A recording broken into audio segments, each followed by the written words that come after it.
Hi good morning. எல்லாரும் எப்படி இருக்கீங்க? இன்னைக்கு ஒரு ஒன் டே vlog தான் பார்க்க போகிறீங்க. உலகமே ஃபாஸ்ட்டாக ஓடிட்டுருக்கு. அதில் நானும் அப்படி தான். ஆஸ் எ ட்வின் மாம் எல்லாமே எக்ஸ்ட்ராவாகவே இருக்கும். Now I'm learning to slow down a bit. அது ஏன்னா ஆஃப்டர் 30 எல்லாருக்குமே அப்படி தான் இருக்கும்னு நினைக்கிறேன். என்னோட இந்த சிம்பிள் ஒன் டே ரொட்டீனை தான் இன்றைக்கி vlog-ஆக பார்க்க போகிறீங்க. ரொம்ப ஸ்லோவாக இருந்துச்சுன்னா நீங்கள் ஸ்கிப் பண்ணிக்கோங்க. இந்த டிஷ்ஷஸ் தான் அன்லோட் பண்ணிகிட்ருக்கேன். டிஷ்ஷை அன்லோட் பண்ணுறது என்னோடய வேலை. ஹஸ்பண்ட் வந்து லோட் பண்ணுவாங்க. குக்கிங் நான் பண்ணுவேன்னா டிஷ்ஷஸ்லாம் ஹஸ்பண்ட் பண்ணுவாங்க. நெக்ஸ்ட் டே மார்னிங் வந்து எனக்கு அந்த கவுண்டர் டாப் க்ளீனாக இருந்தால் தான் குக் பண்ணவே பிடிக்கும். கார்டனிங் இப்போ தான் ஸ்டார்ட் பண்ணியிருக்கேன். ஒரே ஒரு கார்டன் பெட் வச்சுருக்கேன். அதுக்கு போடுறதுக்கு இந்த கேர்டு முடிஞ்சோடனே அதில் கொஞ்சமாக வாட்டர் ஊற்றி வச்சுருப்பேன். அந்த வாட்டரை கறி லீவ்ஸ் அந்த கார்டன் பெட்டுக்கெலாம் ஊற்றிட்டுருக்கேன். நல்ல டிஃப்ரென்ஸ் தெரியுது கறி லீவ்ஸ் பிளான்ட்டில். நல்லா க்ரோ ஆகிருக்கு. ப்ளஸ் அதோடு சேர்த்து ரைஸ் வாட்டரும் ஊற்றுனீங்கன்னா நல்ல டிஃப்ரென்ஸ் தெரியும். சம்மர் இருக்கிற வரைக்கும் தான் அந்த கறி லீவ்ஸ் வளரும். வின்டருக்கு அப்புறம் அப்படியே எடுத்து உள்ளே வச்சிட வேண்டியதான்.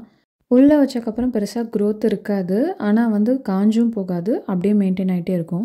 யூஸ்வலாக என்ன கிராசரிஸ் இருக்கோ அதை வச்சு தான் லன்ச் பிரேக்ஃபாஸ்ட் டிசைட் பண்ணுவேன். ஸ்பினச் நிறைய இருந்துச்சு காஸ்கோவில் வாங்கினது. ஸோ எல்லா ஸ்பினச்சுமே எனக்கு யூஸ் பண்ணி முடிச்சிடலான்னு டிசைட் பண்ணிட்டேன். நிறைய பேர் இன்ஸ்டாவில் டிஎம் பண்ணியிருந்தீங்க. நீங்கள் குக் பண்ணுறது ரொம்ப ஈஸியாக இருக்குது, ஹெல்த்தியாகவும் இருக்குது. நாங்கள் கிட்ஸுக்கு வந்து லஞ்ச் பாக்ஸ் ப்ரிப்பேர் பண்ணுறதுக்கு ரொம்ப யூஸ்ஃபுல்லாக இருக்குன்னு. ரொம்ப தேங்க்யூ எல்லாருக்குமே. என்னை பொறுத்த வரைக்கும் குக்கிங் வந்து ஹெல்த்தியாக இருக்கணும். அதே சமயத்தில் குயிக்காக ஒரு 30 மினிட்ஸ்க்குள்ளே எல்லாமே முடிஞ்சிடணும். ரொம்ப நேரம் கிச்சனில் நின்றுட்டு எனக்கு வேலை பார்க்குறதுங்கிறது கொஞ்சம் கஷ்டமான விஷயம். அதே மாதிரி யூஎஸில் பார்த்தீங்கன்னா ஸ்கூல் லஞ்சஸ் கொடுப்பாங்க. ஃப்ரீ இல்லை, பே பண்ணி தான் நம்ம வந்து வாங்கிக்கணும். ஆனால் எனக்கு அந்த லஞ்சஸில் உடன்பாடு கிடையாது. அவங்களோட லஞ்ச் பார்த்தீங்கன்னா mac and cheese, chicken nuggets இருக்கும், சாக்லேட் மில்க் இருக்கும். யூஸ்வலாக பசங்க வந்து எதை பார்க்குறாங்களோ அதை கண்டிப்பாக கேட்பாங்க. அதுவும் கலர்ஃபுல்லாக அட்ராக்டிவாக இருந்துச்சுன்னா கண்டிப்பாக கேட்பாங்க. இவ்வளோ நாள் என் பசங்க வந்து பெருசாக கேட்டதே கிடையாது. அதனால் ஓரளவு நான் அதை வந்து மேட்ச் பண்ணுறதுக்காக தான் இந்த மாதிரி லஞ்ச்லாம் கொடுத்துட்ருக்கேன். அது மட்டும் இல்லை, இது குயிக்காகவும் முடிஞ்சிடும், ஈஸியாகவும் இருக்கும் எனக்கு இந்த லஞ்ச் ப்ரிப்பேர் பண்ணுறதுக்கு. இதுவும் ஒன் ஆஃப் த ரீசன். அது மாதிரி இன்க்ரீடியன்ஸ் செக் பண்ணி வாங்குவேன். மோஸ்ட் ஆஃப் த பேக்கெட்ஸில் பின்னாடி என்ன இருக்குன்னு பார்த்துட்டு அதை அப்படியே வச்சுட்டு வந்துடுவேன். இது இப்போது இல்லை, ரொம்ப வருஷத்துக்கு முன்னாடிலேருந்தே இதை நான் பண்ணிகிட்ருக்கேன். பிஸ்கெட் வாங்கினா கூட பின்னாடி வந்து என்ன இருக்குதுன்னு அதை படித்து பார்ப்பேன். அது இங்கே யூஎஸ் வந்ததுக்கப்புறம் இன்னும் ஜாஸ்தி ஆகிடுச்சு. ஏன்னா நிறைய அந்த மாதிரி படித்து பார்த்து வாங்குற மாதிரி தான் இங்கே இருக்குது.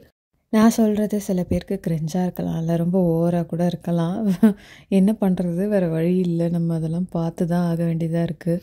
ஒன்றும் இல்லை, ஒரு சின்னதாக ஒரு எக்ஸாம்பிள் சொல்கிறேன். நீங்கள் வாங்குகிற ஃபுட் ஐட்டம்ஸ் பின்னாடி கலர்ஸ்லாம் இருக்கும் இல்லையா, ரெட் 40 ப்ளூ அந்த மாதிரி. அந்த கலர்ஸ் வந்து எதை ரொம்ப இன்க்ரீஸ் பண்ணுன்னா பசங்களுக்கு இந்த ஏடிஹெச்டி சிம்டம்ஸ், அதாவது அட்டென்ஷன் டெஃபிசிட் ஹைப்பர் ஆக்டிவ் டிஸார்டர்னு ஒரு கண்டிஷன் இருக்குது. அது வந்து ரொம்ப இன்க்ரீஸ் பண்ணுவது. அந்த கலர்ஸ் பார்த்திங்கன்னா பசங்க சாப்பிட்ற எல்லாத்துலேயுமே இருக்குது. ஸ்கிட்டில்ஸில் ஆரம்பித்து பசங்க சாப்பிட்ற மெடிசன்ஸ் வரைக்கும் இது இருக்குது. இன்னும் இதில் நிறைய இருக்குது. நான் வந்து சும்மா ஒரு எக்ஸாம்பிளுக்கு தான் இதை சொன்னேன். நீங்கள் வந்து நெட்டில் நீங்களே செக் பண்ணி பாருங்கள். உங்களுக்கு புரியாத நேமில் ஏதாவது ஒரு இன்க்ரீடியன்ட் இருந்ததுன்னா கண்டிப்பாக வந்து நெட்டில் போட்டு செக் பண்ணி பாருங்கள். உங்களுக்கே அது புரிய ஆரம்பிக்கும். சரி, ஓகே, இப்போ லஞ்சுக்கு வரலாம். மிக்சியில் onion, garlic, chilli powder, salt இது எல்லாத்தையுமே நல்லா கிரைண்ட் பண்ணி எடுத்துக்கோங்க. ஸ்பினச்சை ஃபைனாக சாப் பண்ணிக்கிறேன். பாலக் உள்ளிக்காரம் இருக்கு இல்லையா, அதே கொஞ்சம் டிஃப்ரெண்ட்டாக எக்கு போட்டு பண்ணுறேன், அவ்வளோதான்.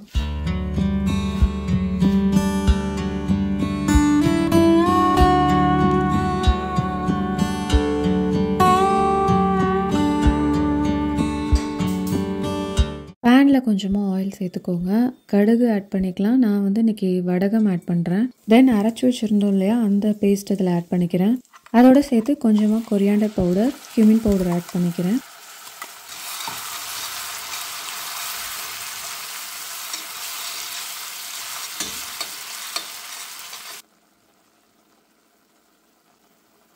எல்லாத்தையுமே நல்லா ரா ஸ்மெல் போகிற வரைக்கும் வதக்கிக்கோங்க.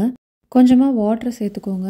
எண்ணெய்லாம் பிரிஞ்சு நல்லா வந்தக்கப்புறம் நம்ம ஃபைனாக சாப் பண்ணி வச்சுருக்க ஸ்பினச்சை இதில் சேர்த்துக்கலாம்.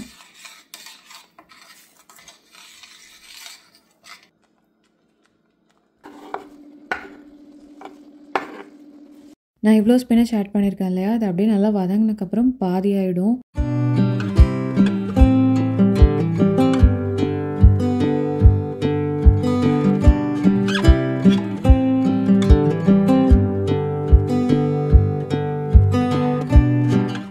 ஸ்பினச் நல்லா வெந்ததும் இதில் வந்து எக்கு ஆட் பண்ணிக்க போகிறேன்.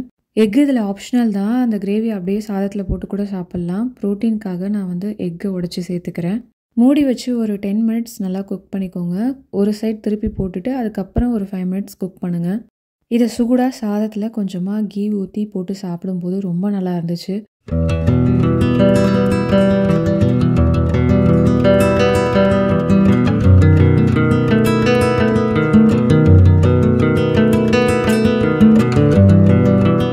பேர்ட் ஃபீடர் புதுசாக வாங்கி வச்சுருக்கோம். அதில் இப்போ தான் வந்து பேர்ட்ஸ் வர ஆரம்பிச்சிருக்கு.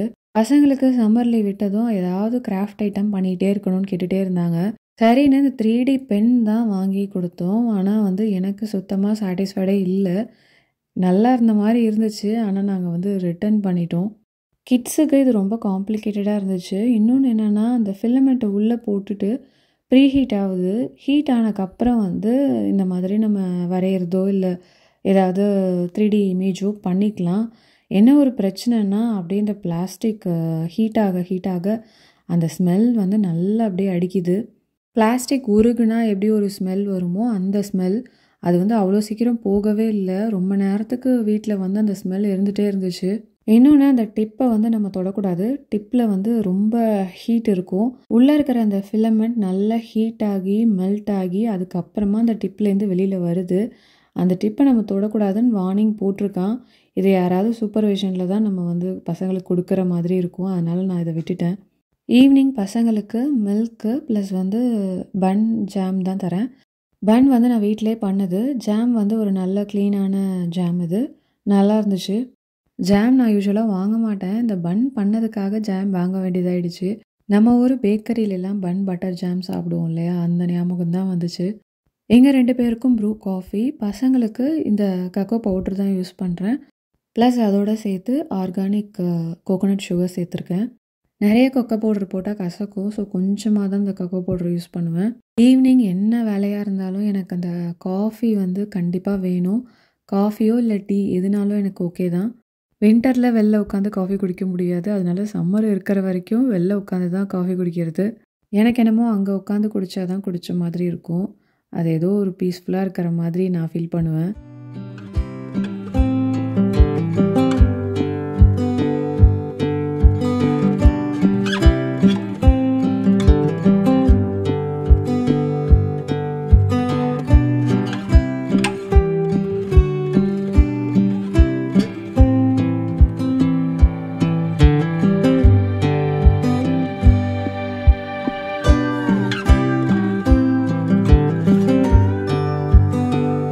அந்த பேர்ட் ஃபீடரில் ஒரு சோலார் லைட் ஒன்று வச்சுருக்கேன்.